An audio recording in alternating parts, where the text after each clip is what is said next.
toutes les attitudes qu'on accepte, qu'on préconise, qu'on maintient, il faut un travail sur nous-mêmes, sur notre psychisme, sur notre corps physique, sur partout, même sur l'entourage.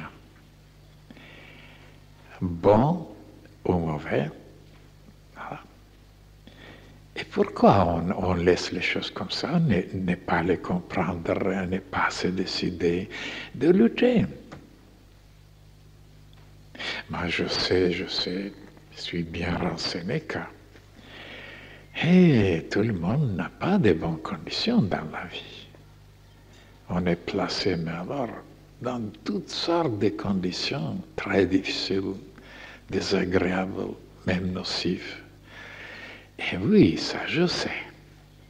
Et oui, mais est-ce qu'on doit se laisser maintenant s'effondrer, disparaître, s'affaiblir, se rendre malade, malheureux, quand il y a l'enseignement?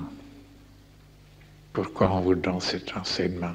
Ben justement, pour remédier à toutes ces difficultés. Maintenant, je disais dans une autre conférence, de souhaiter, de croire, de penser que toutes ces conditions, ces mauvaises choses qui sont dans la vie disparaîtront.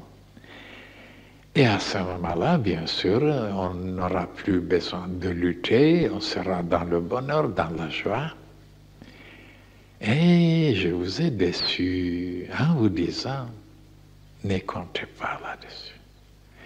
Il y aura toujours des moustiques, des guêpes, des serpents, des mouches. Il y aura toujours des choses, des fauves, des brigands. Il y aura tout le froid, il y aura la neige, et ainsi de suite. Toutes sortes de choses. Ne pensez pas qu'enfin, il n'y aura plus de ces embêtements, de ces ennuis.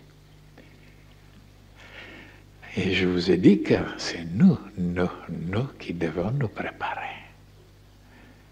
Comme on sait, par exemple, pendant l'hiver, tout le monde le sait. Et tout le monde se prépare. Et comment? On met des tricots, de linge, des couvertures un peu plus, de bois, de charbon.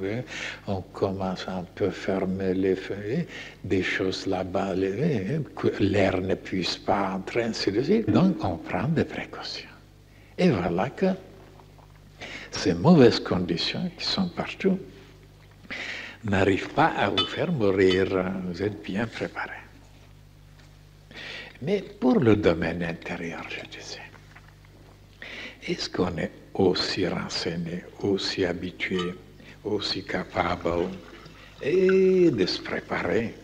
Parce que là, dans le domaine intérieur, il y a aussi des choses désagréables. On n'est pas prêt, on ne pense pas. Et voilà, tâchez de les retrouver ces conférences et vous verrez quelle lumière je projette sur tous ces sujets. Maintenant, de s'imaginer maintenant qu'on ne parlera plus contre vous, on ne vous donnera jamais un mauvais regard, on ne vous calomniera pas, on ne vous persécutera pas, on ne vous prendra pas votre femme, ainsi de suite, que vos enfants ne vous quitteront pas.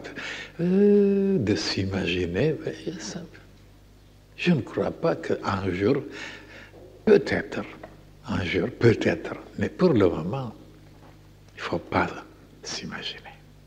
Donc il faut se préparer. Et comment se préparer? Par l'intelligence, par la volonté, par le sens de la vie, par l'enseignement, et de se parler, de se dire « Oh, je me suis arrêté seulement sur cet ennui, ou sur ce manquement, ou ce besoin. Et quand il y a tellement d'autres choses que je ne me suis pas arrêté, je ne les vois pas. Des bénédictions, des richesses, des bonnes conditions, des trésors. Et on ne s'est pas arrêté, on s'est arrêté seulement sur un petit bobo. » Ben, c'était un peu stupide cette affaire-là, de ne pas voir les richesses qui nous entourent et les possibilités que nous avons aussi de tout résoudre. Eh bien non, c'est là justement que les humains n'ont pas beaucoup de lumière et beaucoup de volonté. Il se laisse. Une petite chose là. Mais il faut se dire, c'est rien du tout ça. C'est rien du tout à côté de ces grandes possibilités que Dieu m'a données. De pouvoir regarder, de pouvoir entendre, de pouvoir parler, de pouvoir penser, de pouvoir lire, de pouvoir écrire, de pouvoir marcher, de pouvoir manger, de pouvoir respirer. Oh là là, mais c'est inouï, c'est...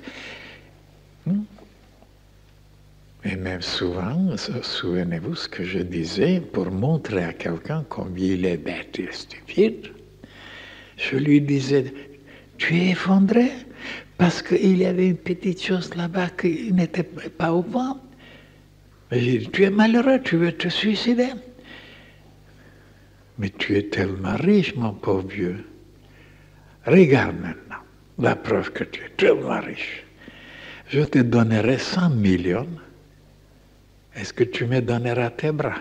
Encore 100 millions pour tes jambes, 200 millions pour tes yeux, 300 millions pour tes oreilles et pour la bouche.